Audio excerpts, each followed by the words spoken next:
Muling sumabak sa tinatawag na sparring session ng ating pambansang kamahong Manny Pacquiao.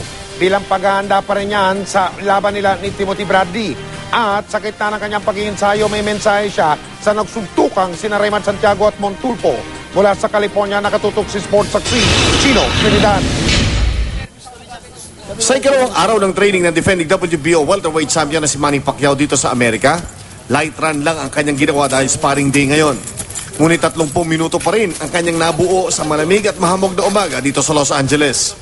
Matapos ang ilang sets ng core exercises, nakihalubilo ang pambansang kamao sa kanyang mga tagahangang natutuwang makitang muli ang kanilang kababayan.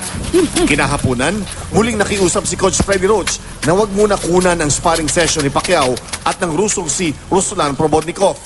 Matapos magkonsulta kay Coach Freddie ukol sa progreso ng kanilang paghahanda kontra kay Timothy Bradley, nagbigay ng mensahe sa kapwa niya mga Pilipino sa gitna ng awayang mga Tulfo at Santiago. Panalangin ko is magkaisa, yung magkaunawaan, yung verse nga na verse in James 1:19, my dear brothers and sisters, take note of this. Everyone should be quick to listen, slow to speak, slow to become angry because human anger does not produce the righteousness that God desires.